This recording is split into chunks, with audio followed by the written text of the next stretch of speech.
তো কি অবস্থা মামারা, বার্সেলোনা কিন্তু আরেকটা ফ্রেন্ডলি ম্যাচ ভাই কালকে হলো কোরিয়াতে। কোরিয়ান টিমের সাথে সিউল এফসি ভাই একদম 7-3 রগড়ে দিয়েছি আমরা পুরো টিমটাকে। দ্যাটস ডাজন্ট ম্যাটার ভাই, মানে স্কোর লাইনটা তুমি রেখে এখানে জাজ করো না বার্সেলোনা কিরকম যাবে এই সিজনটা।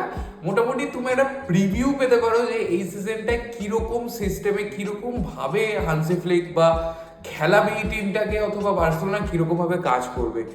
আর আমি বলবো যে এখনো অবধি যে দুটো ম্যাচ হয়েছে তার থেকে অন্তত আজকের ম্যাচে একটু বেটার পারফরমেন্স লেগেছে লাস্টের থেকে। লাস্টের ম্যাচটায় প্রত্যেকটা প্লেয়ারই মনে হচ্ছিল যে অনেক দিন বাদে খেলতে এসছে, তাই কোঅর্ডিনেশন কম্বিনেশন গুলো ঠিকঠাক হচ্ছিল না, সবাই ঠিকঠাক খেলতে পারছিল না। বাট আজকের ম্যাচটা কিন্তু মোটামুটি সবাই যারা খেলেছে ফর্মে ছিল, নিজের 100% দেওয়ার চেষ্টা করেছে, একটা কম্বিনেশন একটা কেমিস্ট্রি দেখার গেছে ভাই আলটিমেটলি। তো কথা বলবো আমি ফার্স্টে লাইন আপটা নিয়ে। লাইন আপ যেহেতু ফ্রেন্ডলি ম্যাচ সেহেতু একদম দুটো হাফে দুরকম টিম খেলছে। ফার্স্ট হাফে যে টিমটা খেলছে ওটাই কিন্তু আমার মনে হয় মোটামুটি মেইন টিম হবে, অবশ্যই ইনিগো মার্টিনেজ খেলবে।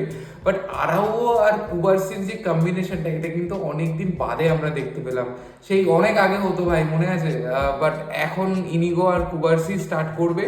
তো সেক্ষেত্রে শুরু থেকে কিন্তু বার্সেলোনা অ্যাজ ইউজুয়াল বল রেখে খেলার চেষ্টা করছিল। শুরুর 17 মিনিটের মধ্যেই আমরা দুটো গোল স্কোর করে দিই। ফার্স্ট গোলটা তো ভাই আমি একটা বাজে ভাই মিস্টেক সিউএলএফসির প্লেয়ার থেকে, সেখান থেকে বলটা স্ন্যাচ করে, ওখানে লামিনের গোল হতো বাট লেভানডস্কি ট্যাপিং হয়ে যায়।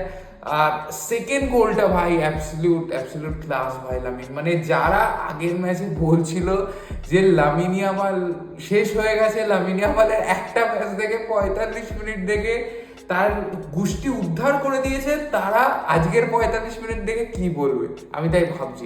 আজকের 45 মিনিট দেখে যারা উচ্ছ্বসিত, যারা উৎফুল্ল, আমি তাদেরকেও বলবো যে ভাই কোনো রকম এক্সাইটমেন্ট দেখানোর দরকার নেই। কারণ এগুলো জাস্ট প্রি সিজনের ফ্রেন্ডলি ম্যাচ ভাই, এগুলোতে একটু গা গরম করার মতো খেলা হচ্ছে। প্রত্যেকটা প্লেয়ারই নিজের বডিকে জাস্ট দেখছে যে কতটা কি খেলতে পারছে তারা। এখানে ভাই কে কটা গোল স্কোর করছে, কিভাবে কি হচ্ছে, সেইটা তুমি জাজ করো না, সেইটা দেখে তুমি বুঝতে পারবে না আলটিমেটলি কিছু। যাই হোক, সেকেন্ড গোলটা লামিনে আমাদের একটা দুর্দান্ত গোল ছিল। ইভেন থার্ড গোলটাও কিন্তু আমাদের লামিনের থেকেই আসে। বাট সিউল এফসির প্লেয়াররা কিন্তু ড্র করে দিয়েছিল, 2-2 করে দিয়েছিল। আর এখানে আমি কথা বলতে চাই ডিফেন্সিভ প্রবলেমকে নিয়ে। সেকেন্ড গোলটা তো আমি বলবো একদমই ভাই আরাউর মিস্টেক, আরাউর পুয়ার মার্কিং। ও ভাই ইউসিএল এর সেমিফাইনালে মার্কিং করে না ঠিক করে, তুমি কি ভাবছো ফ্রেন্ডলি ম্যাচে ভালো ডিফেন্ডিং করবে না? এই জিনিসগুলো কিন্তু শোধরাতে হবে। ফার্স্ট গোলটাও কিন্তু আমি বলবো একদম কেয়ারলেসনেস, কুন্ডের সামনে থেকে প্লেয়ারটা বেরিয়ে যায়, ওখানে বিট করে, তারপর একটা ভাই যা তা ভাবে একটা গোল হয়। তো সেক্ষেত্রে অনেক জায়গায় কিন্তু মনে হয়েছে যে ডিফেন্সে যখন টিমটা যাচ্ছে তখন কিন্তু ল্যাক অফ পেশেন্স দেখা যাচ্ছে, ল্যাক অফ কম্বিনেশন দেখা যাচ্ছে। স্পেশালি কুন্ডে, আরাউও আর কুবার্সির মধ্যে কিন্তু একটা কেমিস্ট্রি যেটা আমরা এক্সপেক্ট করি যে ডিফেন্ডাররা শো করবে সেটা কিন্তু নেই। কারণ মার্কিং খুব পুয়ার হচ্ছে, ইজিলি ম্যান বিট করে চলে যাচ্ছে ভাই। এগুলো কিন্তু আমরা আশা করব শুধরাবে। অবশ্যই এটা ফ্রেন্ডলি ম্যাচ, এখানে প্লেয়াররা অতটাও ইন্টেন্সিটির সাথে খেলে না।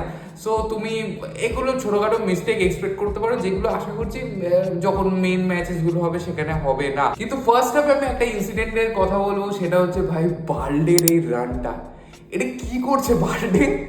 মানে ও জাস্ট শুরু করেছে লেফট ব্যাক পজিশন থেকে, সেখান থেকে central midfield to centre forward হয়ে গেছে। মানে এইরকম ক্রেজি রানগুলো যদি বাল্ডে করে ভাই, আমরা জানি বাল্ডের এই ক্যাপাবিলিটিটা আছে। বাল্ডে জাস্ট আউট পেস করতে পারে অপোনেন্টকে যে কোনো মোমেন্টে। ওর এই এই পেসের জন্য কিন্তু ও এই অ্যাডভান্টেজটা পাচ্ছে। আর সেক্ষেত্রে এই জায়গাগুলো যে ভাই, এই জায়গাগুলো যদি গোল হয় না, তখন কিন্তু আলাদা লেভেলের জিনিস ক্রিয়েট হবে।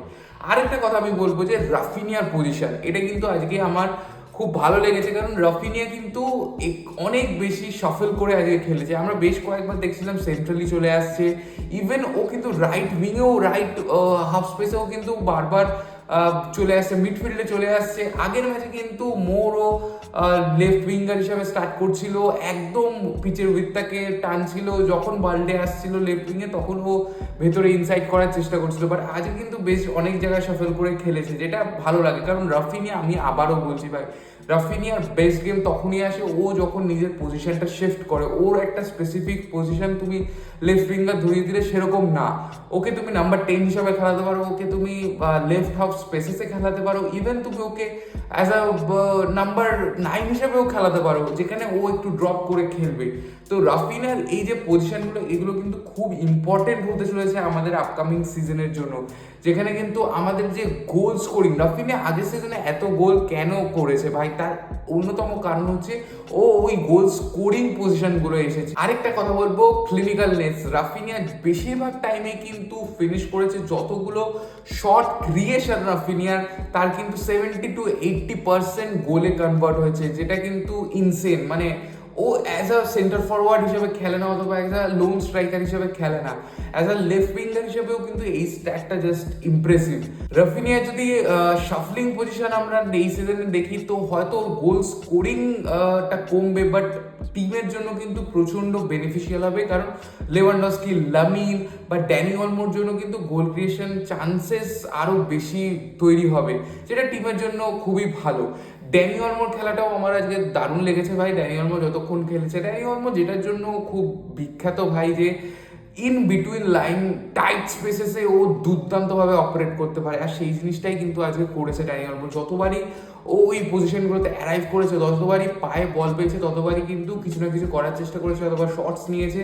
তো মোটামুটি ড্যানি অলমোর খেলাটাও কিন্তু আজকে খারাপ লাগেনি। সেকেন্ড হাফে কিন্তু একদম টিমটা পুরো শাফেল হয়ে যায় ভাই, একদম সম্পূর্ণ যে শেজনি চলে আসে, ডিফেন্সে ইনিগো চলে আসে, ক্রিস্টেনসেন চলে আসে, যে আজকে একটা ব্যাঙ্গার গোলস করেছে। মানে ক্রিস্টেনসেন না প্রতি ম্যাচে দেখাচ্ছে কেন ওই টিমটায় থাকা এখনো ডিজার্ভ করে। মানে আমরা উঠে পড়ে লেগেছি যে ক্রিস্টেনসেনকে কিভাবে বেচা যায়, টিমটা থেকে দূরে করা যায়, আমাদের পয়সা দরকার ভাই। ক্রিস্টেনসেন প্রতি ম্যাচে দেখাচ্ছে যে না, আমি এই জায়গায় ডিজার্ভ করি।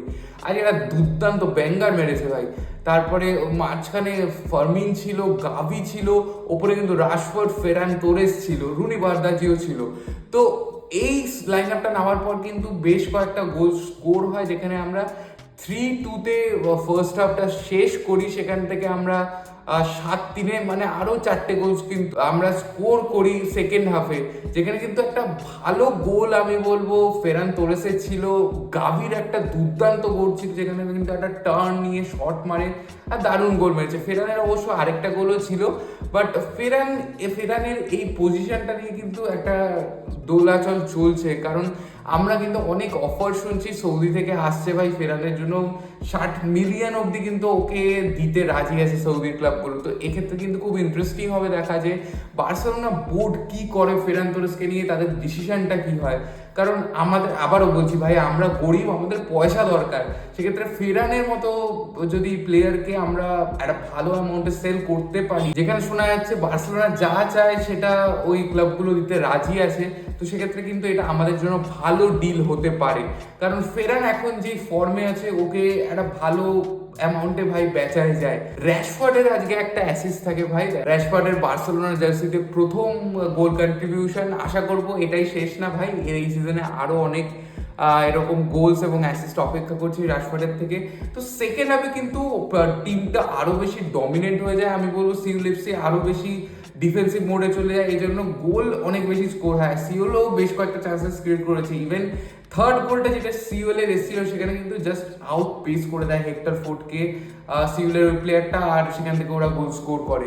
তো মোটামুটি ডিফেন্সিভ ল্যাপস বা ডিফেন্সিভ প্রবলেম ছাড়া কিন্তু টিমটা সলিড লাগছে। মিডফিল্ড বলো, অ্যাটাক বলো, হ্যাঁ লেভানডস্কির থেকে কিন্তু আমি আরেকটু বেশি আশা করছি লেভানডস্কির কন্ট্রিবিউশন। আশা করবো ও ভাই, অবশ্যই একটা বয়স হয়েছে, তুমি এক্সপেক্ট করতে পারো না যে ও এসেই একদম 23 বছর 24 বছরের ছেলেদের মতো ইনসেন লেভেলের গোল করবে। তো ওকে একটু টাইম দাও। আমাদের জন্য জানি আমরা ও বার্ডেন, বাট কিছু করার নেই, আমাদের হাতে অপশন নেই। তো সেক্ষেত্রে আমার মনে হয় যে ডিফেন্সিভ একটু প্রবলেম ছাড়া বাকি অন্যান্য জায়গায় ঠিকঠাক আছে। যেটা শোধরানোর জায়গা সেটা হচ্ছে ডিফেন্সিভ, সেটা আশা করছি কাজ হবে, হয়েছেও। কারণ এগুলো ফ্রেন্ডলি ম্যাচ, এখানে তুমি এই জিনিসগুলো দু একটা জিনিস দেখবেই, ভুল ভালো হচ্ছে, এখনো প্রপার ব্যাক খেলছে না। আমরা জানি ভাই ইনিগর কুবার্সি স্টার্ট করবে, সাইডে কুন্ডে আর বাল্ডে থাকবে। কুন্ডেরও কিন্তু আজকে ম্যাচটা ভালো লেগেছে, উইথ দ্য বল কিন্তু বেশ ইমপ্রেসিভ লেগেছে কুন্ডে। আর একটা ফ্রেন্ডলি ম্যাচ আছে কোরিয়াতে, আমরা লাস্ট ম্যাচটা খেলবো এশিয়ান ট্যুরে, তারপরে আমাদের জোয়ান গ্যাম্পার ট্রফি আছে। তো আবারও বলছি ভাই, রেজাল্ট ডাজেন্ট ম্যাটার। 7-3 হারা, 10 গোলে হারা, 5 গোলে হারা, ইট ডাজেন্ট ম্যাটার। যে কি ম্যাটার করে যে টিমটা কিরকম খেলছে, প্লেয়াররা যাতে একটাও ইনজুরিতে না পড়ে, প্রত্যেকে ঠিকঠাক এই ট্যুরটা করে আবার স্পেনে ফিরতে পারে, সেখানে আমাদের ক্যাম্পেন আমরা শুরু করতে পারি। তো এই ছিল ভাই আজকের ভিডিও। তোমরা জানাও তোমাদের কি মনে হচ্ছে ভাই এই বার্সেলোনা টিমটাকে দেখে, তোমরা কি বুঝছো টিমটা কি করতে পারে। দেখা হচ্ছে ভাই নেক্সট ভিডিওতে। টাটা।